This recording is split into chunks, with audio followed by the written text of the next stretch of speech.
Talking with the experts. If you want to know how to build a culture of trust in your business, Jussi Luukkonen has the answers in episode 292. Well, asking more the what and how questions instead of why. Because when you ask, why did you do like that? There's inbuilt patronizing element. It's like blaming game starts from, why did you do that? It's like parenting. You ask your son, why did you do that? It's like, okay, I'm dumb. Yeah, I did it. But if you ask, what do you feel? What did you think when you were doing? What was happening? Gather those facts. What was going on? What did you think? What was your intention?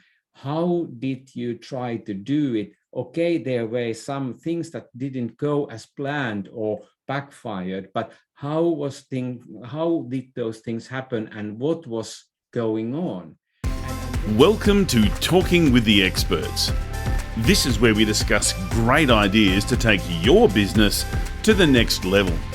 How do we know these ideas work? Well, it's because we're talking with business owners who are using these ideas. Business owners who have years of experience and expertise. All things business by business owners for business owners.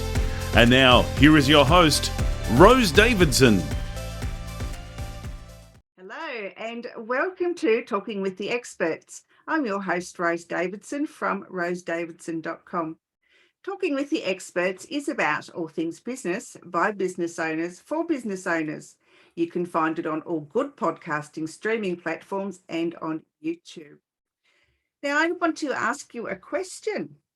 Compared with people at low trust companies and people at high trust companies, who do you trust the most? The ones that have the lower trust? Obviously not. And the ones that have higher trust, of course you would. However, my next guest, Jussi Luukkonen, is going to be teaching us how to build a culture of trust within organisations. Now, Jussi is a rare bird. He has excelled in creative industries, the education sector and businesses as a leader, a trailblazer and a strategist. Originally, Jussi trained as a theatre director in the Finnish broadcasting company's radio theatre in the early 80s. Those early years as a professional theatre director have given him an ingenious edge that very few possess. Welcome, Jussi, and thank you so much for joining me today. Thank you very much, Rose, for having me. It's a pleasure. Terrific. Now I understand your posh accent because you were in the theatre, and I didn't know that until just then. Well, I didn't know that theater causes posh accents. Of course it does. Even though I love British theater, and when I was still living in Finland, I used to go quite often to London to see all the good musicals and other big theater events, but more importantly, the wide variety of fringe theaters that were just, a treasure trove of theater. So I love British theater, and well, Shakespeare is one of those my deep loves. Of course you would. Now, you've working within a business that has high trust or low trust, there is a myriad of percentage of engagement within that organisation. How can we build better trust within organisations to build that engagement? I think the easiest answer to that is to be more transparent and open. That's the only way forward. One of my heroes, Ray Dalio, the founder of Bridgewater, he's talking a lot about radical transparency and radical openness. And I think those two things are required if you really want to build a culture of trust. Now, what is this radical transparency that you speak of? It means that leaders should not hide things from the people. I think that there is this misconception that leaders somehow know more and understand more than the people they are supposed to lead. On the contrary, quite often the wisdom is with the people, and they know, sometimes even intuitively, the solutions, whereas if leaders are just relying their own experience and their own expertise, they narrow and become myopic. Whereas if they open the information for all, you will see those sprouts of good thinking and new ideas and innovation coming from that soil. But leaders need to be very courageous to do that. It is a scary thing to be open and honest and transparent, because it makes you vulnerable. And quite often in leadership context, people are afraid of showing their vulnerability and that they might not know all the answers. So radical transparency means that it's open, the information is open for all. And well, there are cases when it needs to be confidential, but even with the confidential information, you can be surprisingly transparent within the company setting. Yeah, I agree. Many times on this podcast, we've had, I've spoken with other business leaders who have said that there's a difference between managing a business and leading a business. And transparency is one of those great factors that a great leader needs to have, and also that more often than not, it's better to have people that know more than you, so that not only can you learn, but it builds a great team because they can share resources that way. Exactly.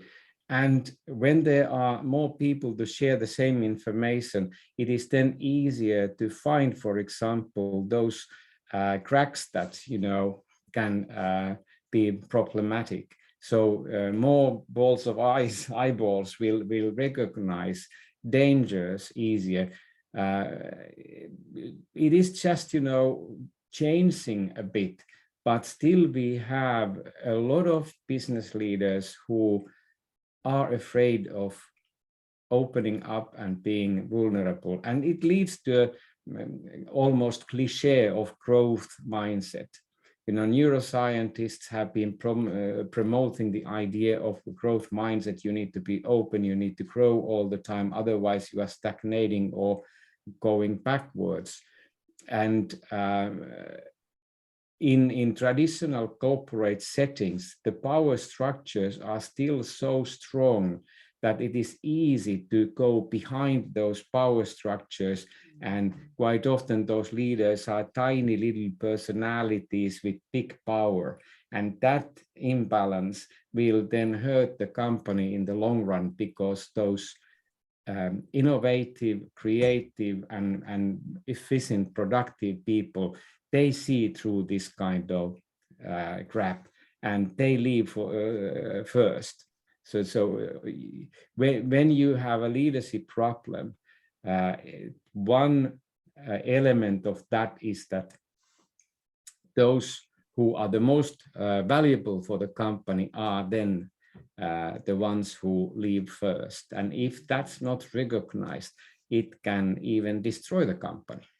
Absolutely. I totally agree with that. I know that many years ago, I was with a government organisation and they were offering redundancy packages. And unfortunately, the ones with the highest amount of knowledge were the ones who left because they were the unhappiest. Yeah. And so, it was detrimental to that particular port in Australia because that expertise was now gone. And, weren't going to replace them with others, or there just wasn't anyone to replace those that had left. Yep. So it was, it's quite, when you've lived through that sort of culture and, been in that environment, I can totally relate to, what you've just said. How then, if people are to be totally transparent, how would they go about, engaging and doing that with their team members? Well, being open and honest and vulnerable means that you show who you are. You don't need to pretend anything. And quite often, those leaders that I really admire, they are the first one to say that, well, I don't know the answer, or could you tell me more, or could you enlighten, could you elaborate?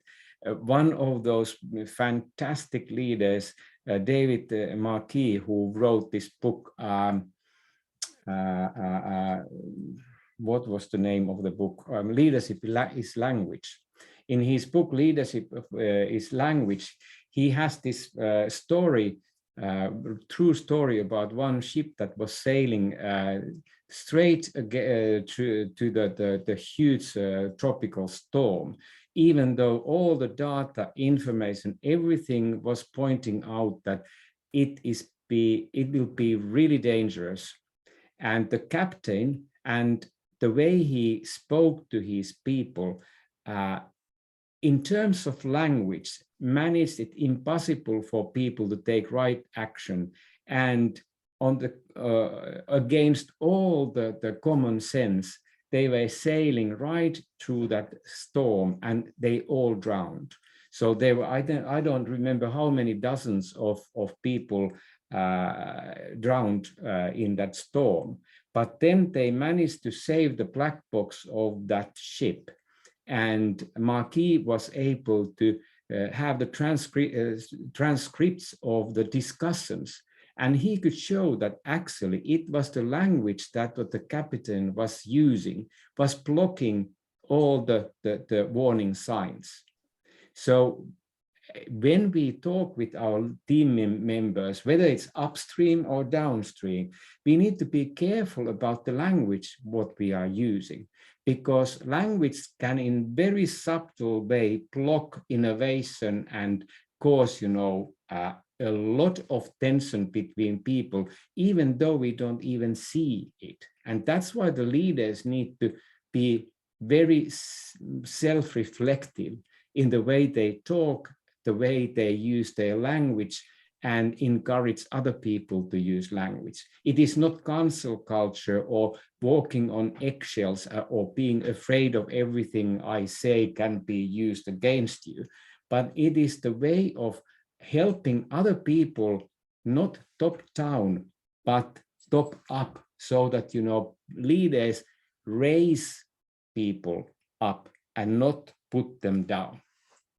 Absolutely. I totally agree. I think it's a great concept, and I think even in our government at the moment, or any of those types of organisations, I think they would be much better off if they led from the bottom up rather than from the top down. I think we'd be a much happier culture and a much happier country. Absolutely, absolutely. You won't get into politics though, not today. Not today. Safer so. Moving on from, the transparency and the language, because language really is important. I mean, what I say, it may be misunderstood by you or by, some person, because their understanding of what I've said is totally different to what I meant. And I know that this works mainly with written word. It's because the intent is not always received as it should be, and so it sometimes is much better to go and face to face someone, and even then words can be misunderstood, or the tone is misunderstood. So how can leaders better refine their language, I guess, than their tone? Well, asking more the what and how questions instead of why. Because when you ask, why did you do like that? There's inbuilt patronizing element. It's like blaming game starts from, why did you do that? It's like parenting. You ask your son, why did you do that? It's like, okay, I'm dumb. Yeah, I did it. But if you ask, what do you feel? what did you think when you were doing, what was happening? Gather those facts, what was going on, what did you think, what was your intention, how did you try to do it? Okay, there were some things that didn't go as planned or backfired, but how did those things happen and what was going on?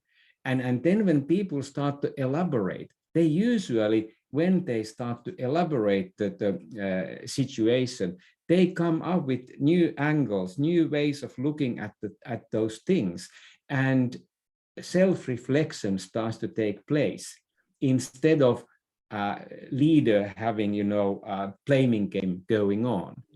And when this self-reflection starts to happen, then the leader can start to ask those open-ended questions. And it's not that I need to lead you somewhere, or I need to, come up with some sort of solution on behalf of you, but people will bring you those ingredients of their own solution. And you build then win-win situation where you as a leader can be confident that that person has now realized what went wrong and maybe why, and that kind of mistake will not take place in the future. So there has been learning, and you as a leader learn about that person. And one big mistake that leaders quite often do is the laziness of learning. They don't want to learn what is behind a job description and role. They don't want to see what is the real human being. And there comes my theater background, because you play a role in your day-to-day work setting. It's a role, you have job description, you need to do some things, but behind that role is an actor, is a human being with their own emotions, feelings, thoughts, and everything. And if the leader is not capable of reading in between those lines and understand what's going on in those personal aspects of that employee's mind and heart, then the leader will lose the game. But if the leader understands the person, it strengthens the bond and actually releases the oxytocin, which is the hormone, trust hormone, and makes the chemical reaction of trust and safety and happiness to take place in the work settings. So that's how we build little by little this environment of trust. But leaders need to be the initiators of this process. They need to be curious about people. And if a leader is not curious, they will lose the game in the long run. Yeah, I find interesting about interviews. When you go for an interview, and the manager whoever's conducting the interviews, looks at the position description and whatever, and it expects people to fit into a little hole, rather than judging the person on personality. They do more on skill. How can we better the interview process when I think, well, to me they should be based on personality more than the silly questions that they ask you, where are you going to be in 5 years' time? Well, we could all be dead in 5 years' time. How can you make an assumption about where you're going to be? Exactly. I always felt really uncomfortable during these interviews, whether I was interviewing somebody or I was interviewee. So it's like, why do you ask these standardized HR bullshit questions? Because you are not even remotely interested in me as a person.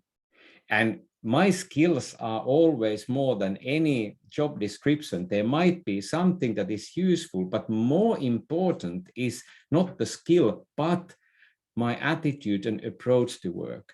I can learn new skills, but if my attitude is wrong, or if I'm not committed, if I'm not dedicated, if I'm not, creative, then no skill will save the situation.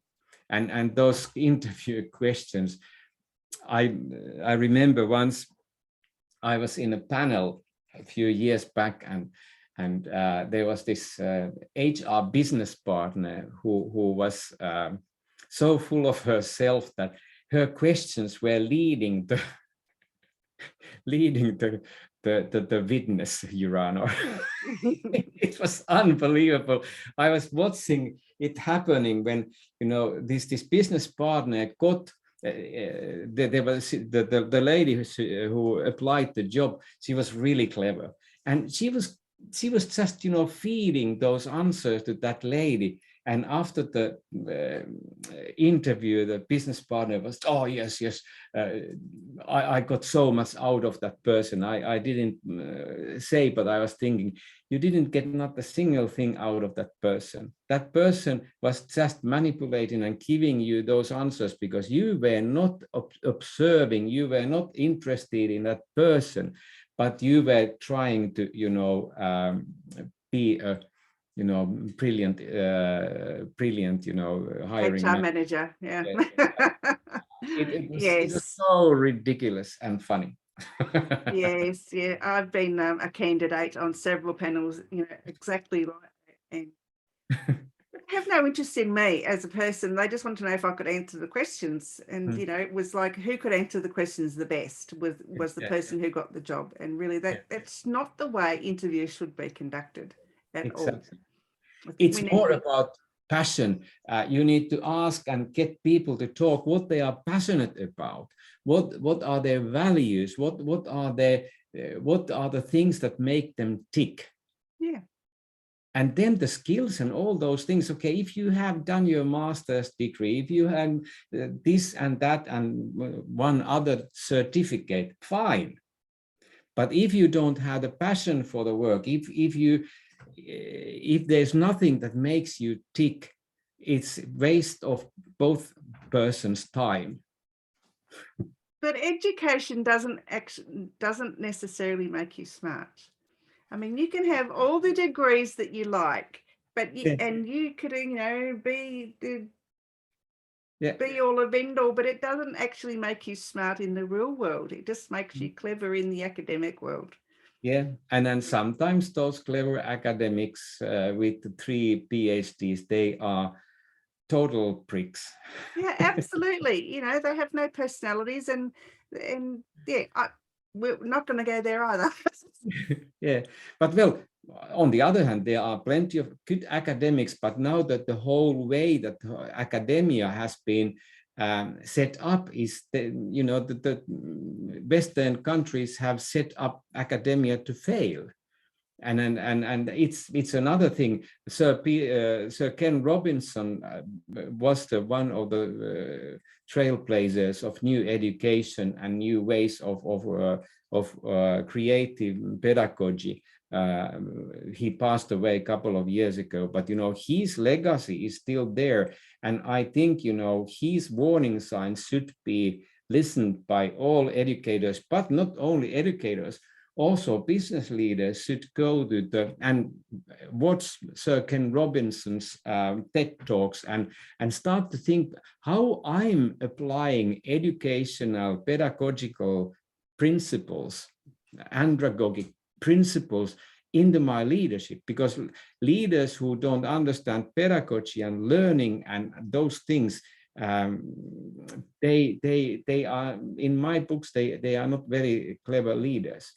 No. If you don't have these metacognitive skills, skills to learn, you can't be a leader. No, you have to, yeah, and a leader should be always learning anyway, whether it's out of a textbook or out of a TED Talk or from a staff member, family, the person down the street. You know, you've got to be open to learning all of the time. You can't just say, well, I've got this degree and, you know, I'm smarter than you because I've got this degree and you don't. Yeah, absolutely. Yeah. Jussi, have you written any books? I have written 6 books, and 5 of them are in Finnish. So there's a good reason for you to start to learn Finnish language. Okay. Because I'm much better writer in Finnish than in English. But then I have also written a book 1.5 years ago in English, digital campfires. Yes. So this is a brain dump. I wrote, my experiences during the last 3 decades in digital content creation industry. So learn, lead, leverage digital media means that we need to become digitally literate. We need to be able to understand how media works, how different media elements can be used for communication, for better communication, and conveying our messages better. So it's kind of I had to write it to clean the attic and get more space to write something new. Well done. So where can they find your book? It's available in Amazon, in Kindle and Apple Books, and also you can have hard copy from on my website. There's a link to the bookshop where you can get the hard copy, and I can send you as a complimentary copy one of these, if you send me your address. I'll do that after we get off the podcast. Fantastic. I will send it to you. Jussi, where can people find you? People can find me on through my website, www.jussiluukkonen.com, and just calling me, booking an online meeting or face-to-face meeting, whatever is best for people. I have thank heavens, Zoom and COVID, even though it's terrible for other reasons, but people have used to use virtual tools. And during the last 2 years, the world has shrunk. And like I have customers and business partners from Armenia to Finland to London to USA and all over the place. So these fantastic technologies allow us to sit around this digital campfire, and these technologies are like logs we throw into that fire, and the logs are not so important, but keep the fire alive. And then the most important thing is that we are around that digital campfire, telling our stories, listening other people's stories, and come together. And now this technology has finally come to a place where we can have these video calls, and you can have your smartphone. And like my son, he's in Finland. Every morning he calls me FaceTime call, and we talk sometimes 10 minutes. Like today, we had a 1-hour discussion. And it's funny, he's 19 years old, and it has got us much closer to each other than any other tools. So digital campfires are a good thing, but they are good only if we use them to bring people together. So you can get in touch with me through digital campfires. You just, Google me, or you go www.jussiluukkonen.com, and there's a link to my calendar. You can book anytime meeting with me. Perfectly perfect. That sounds absolutely awesome. Jussi, you've got any last words of wisdom, a tip or something that you'd like to share with us? Well, when we started from the idea of building trust, and last piece of thing is that if we look at the research that, for example, Paul J. Jack has done, really robust research, he has shown that if there is a culture of trust, 74% of people feel less stressed, 50% feel and can verify higher productivity, and 106% of companies have and people have reported more energy at work. So if we want to get more energy, high performance, higher productivity, more job satisfaction, we need to create this culture of trust. And there are 3 things that I would like to leave with you and with the audience. If we really want to build this kind of culture of trust, there are 3 things. One is compassion. We need to be more compassionate. Second thing is wisdom. We need to build wisdom. And then the third one is we need to have courage to show our vulnerability and be open and transparent. So compassion, wisdom, and courage are those attributes or features that leadership needs to develop and be aware of and nurture. So that would be my advice. Wise words indeed. Jussi, thank you so much for joining me today. It's been an absolute pleasure. Thank you, Rose. It's been a privilege, and I'm really honored to be, part of your video blogs. What do you call it? Blogs? Yes, that's it. Thank you. Have a great time. You too. Thank you so much. See you. You've been listening to Talking with the Experts, hosted by Rose Davidson. Make sure you have a look at our back catalogue over at talkingwiththeexperts.com. And be sure to subscribe to our podcast so you don't miss out on any episode. We look forward to your company next time.